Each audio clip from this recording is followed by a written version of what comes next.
Olá, oitavo ano. Aqui é o professor Rosinaldo de Geografia, né?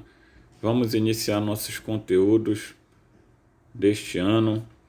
Vamos começar trabalhando o nosso primeiro conteúdo. Nós vamos trabalhar a geopolítica e as relações internacionais, tá? Espero que a gente tenha um bom ano letivo, né? Espero que vocês se empenhem, se dediquem. Eu estou aqui à disposição para ajudar no que for possível, tá? E vamos lá começar os nossos conteúdos. Bom, gente, então nessas primeiras aulas a gente vai entender um pouquinho sobre a geopolítica e as relações internacionais, tá? Então, primeiro é bom a gente entender o seguinte: o que é a geopolítica? A geopolítica ela é a ciência que estuda estratégias do Estado para administrar o seu território visando a sobrevivência de seu povo e sua melhor inserção no plano internacional.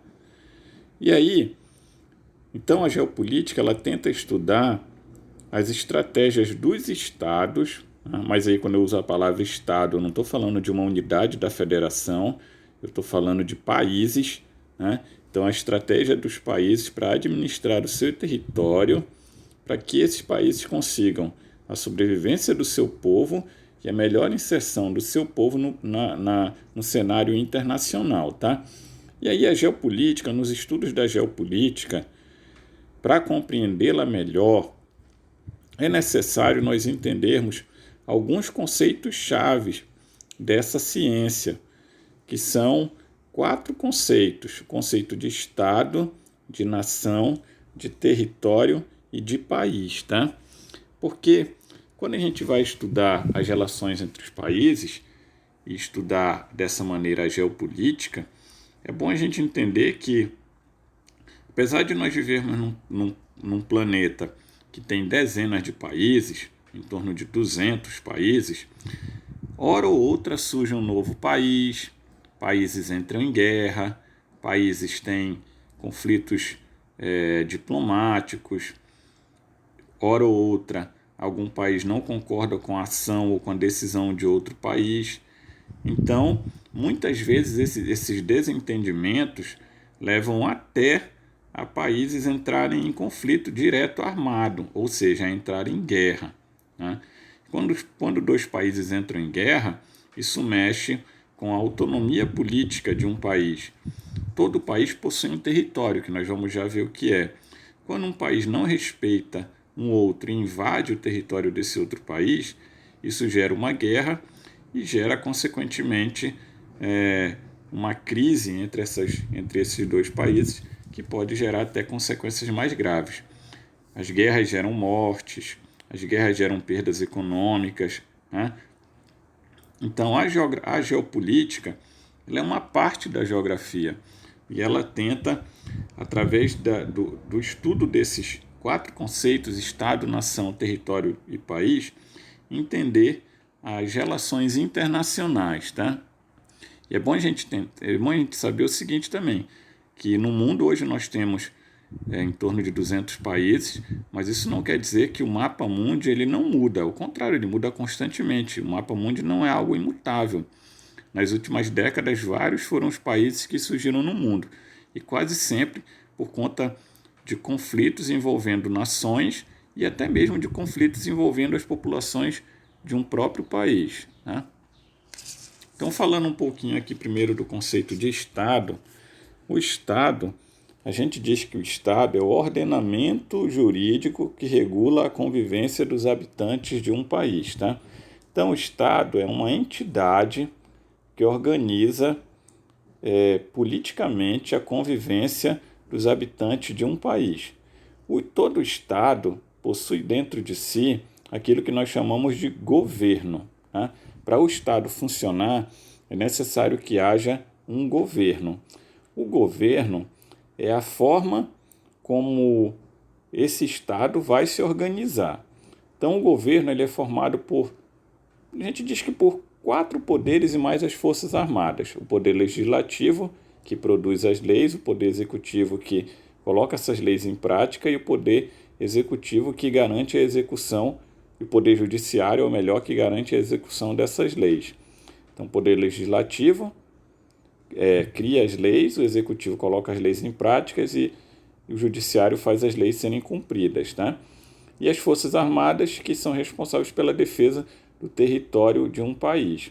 Então, um Estado é a maneira como a sociedade ela se organiza politicamente, criando meios, né, para organizar a convivência dos habitantes de um país. E o governo faz parte do Estado, sendo a parte responsável pela forma como essas instituições políticas e administrativas de um país vão funcionar, tá, gente? A gente diz que um Estado, para ele existir de fato, ele tem que ser soberano. Tá? Daí a frase, um Estado soberano é sintetizado pela máxima, um governo, um povo, um território. Então, para um Estado ser soberano, é necessário que ele seja reconhecido internacionalmente e no território onde ele existe não haja nenhum poder superior a ele. Para que um Estado seja reconhecido e respeitado entre os demais, então é necessário que esse Estado garanta a sua soberania. Tá? Essa soberania é representada pela busca de plenos poderes para esse Estado instituir e administrar as normas e as leis que a sociedade deverá seguir em seu território. Então, o Estado soberano é aquele Estado que garante que a população do seu território vai obedecer às leis que esse Estado vai aplicar e não existirá nenhum poder superior a ele naquele território. Então, por exemplo, o Estado brasileiro, a sociedade brasileira respeita o Estado brasileiro e nenhum outro país tenta se impor aquilo que o Estado brasileiro propõe à sua população. Tá? Então, aqui no território brasileiro, quem manda é o Estado brasileiro. Tá? Não há nenhum poder superior a ele aqui. Tá? E aí, gente, acontece o seguinte. Quando um Estado ele está organizado politicamente, quando há uma nação vivendo num território e essa nação possui um Estado, nós dizemos que se forma um Estado-nação. Tá? Então, um Estado-nação surge quando uma nação ocupa um território e se organiza politicamente. Aí nós temos a criação do chamado Estado-nação. Então, o Estado-nação é a junção da nação mais o Estado. Tá? E aí já entra um outro conceito, tá, gente? Que é o conceito de nação. A nação é um coletivo humano, ou seja, um grupo de pessoas com características comuns. Aí a gente pode colocar essas características comuns, a língua, que é o idioma, a religião, a origem histórica, tá? Então, esse grupo de pessoas, ele é ligado por laços históricos e culturais, tá? Esses laços históricos e culturais os unem. Então, quando uma nação possui um território e cria um Estado, aí ela constrói o chamado Estado-nação. Para o Estado-nação existir, então é necessário que uma nação possa dispor de um território. Daí nós temos no mundo muitas nações que não conseguem formar um Estado-nação. Na linguagem da geografia, a gente diz que Estado, nação e país são praticamente a mesma coisa, tá? Apesar de que se a gente for verificar esses dois termos, eles acabam tendo alguma diferença, Estado e nação e país. Mas na prática são basicamente a mesma coisa. A gente tem no mundo alguns exemplos de nações que não conseguem formar um Estado-nação, porque nem toda nação consegue formar um Estado-nação, tá? A gente tem exemplos de inclusive de algumas nações numerosas espalhadas pelo mundo que não conseguem formar um Estado-nação. É o caso dos tibetanos na China, os curdos, que estão espalhados entre vários países no continente asiático, pela Turquia, o Irã, o Iraque, o Azerbaijão, a Síria e a Armênia, formam um povo com quase 30 milhões de habitantes, mas que não conseguem formar o Estado-nação, não conseguem formar o seu próprio país, porque são uma nação, mas não conseguem ocupar um território dominar um território. Aqui a gente tem um esquema: povo mais identidade histórico-cultural, forma-se aí, da junção desses dois, gente, nós temos a nação. Ou melhor, povo mais identidade histórico-cultural mais território é igual à chamada nação, tá? Então aqui a nação, para que ela exista, a nação, para que ela possa formar o seu Estado-nação, ela precisa então ocupar e controlar um território, tá? Então a nação mais um governo soberano, nós temos o chamado Estado. Eu falei bastante de território. O território é um conceito de cunho, ou seja, de caráter político e geopolítico, pois ele é definido como a relação de poder sobre um espaço. O território, gente, ele é a base física sobre a qual o Estado exerce sua soberania, tá? Então, para o Estado ele poder colocar em prática as suas relações de controle, é necessário que ele tenha um território. Então, o território, ele é aquele espaço onde o Estado vai exercer o seu controle, tá? Todo território é delimitado por fronteiras, tá? São chamadas fronteiras políticas, que podem ser naturais ou artificiais.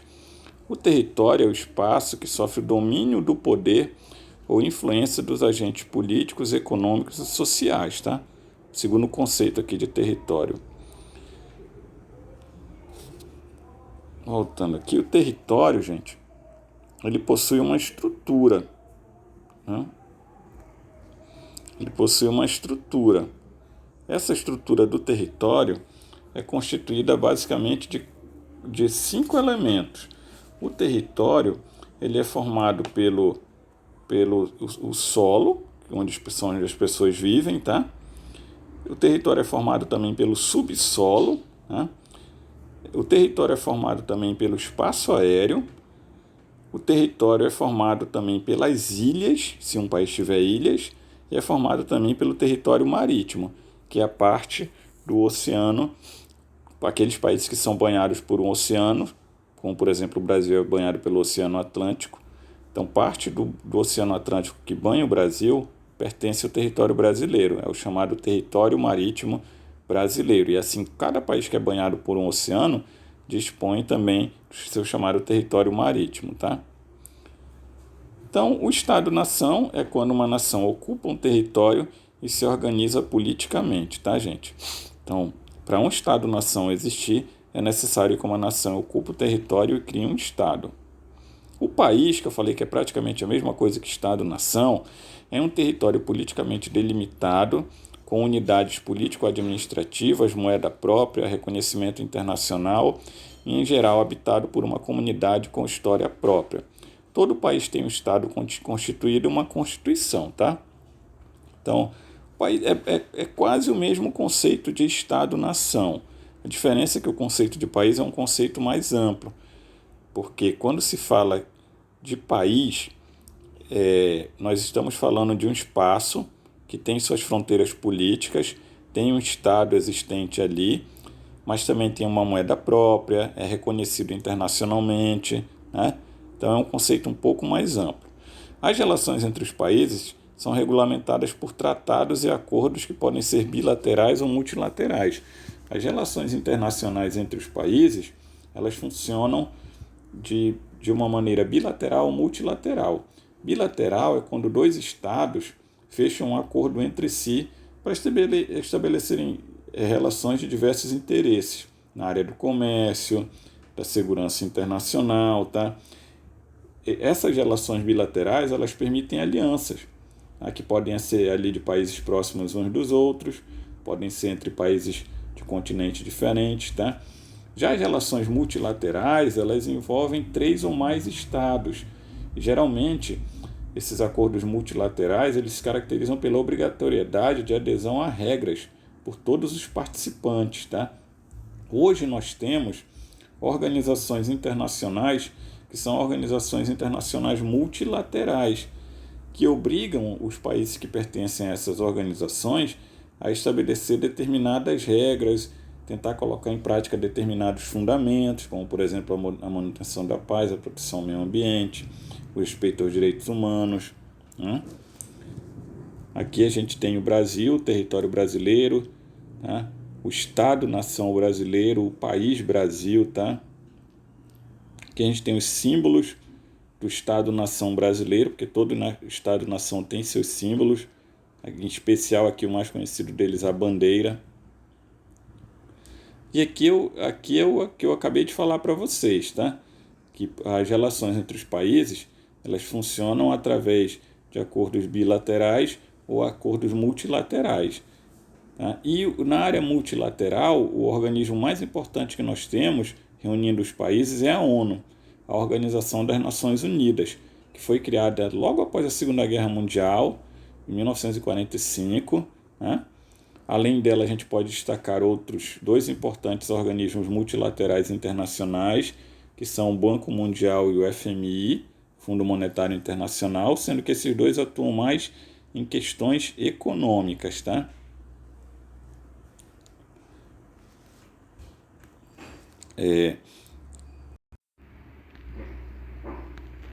Sendo que esses dois atuam mais em questões econômicas, tá? A ONU, ela foi criada lá em 1945, em abril de 1945. Ela substituiu um antigo órgão que existia no mundo, que era a Liga das Nações, e ela foi criada com a missão de preservar a paz e a segurança no mundo, tá? Um mundo que vinha abalado pela Segunda Guerra Mundial. E a ONU, ela também tem a função de promover a cooperação internacional a fim de resolver problemas econômicos, sociais, culturais e humanitários. A Declaração dos Direitos do Homem, elaborada em 1948, foi uma resposta dessa entidade às atrocidades cometidas durante a Segunda Guerra Mundial. Tá? Então, seu objetivo era propor ações que norteassem as relações entre os seres humanos, a Declaração dos Direitos do Homem. Aqui a gente tem a bandeira da ONU, tá?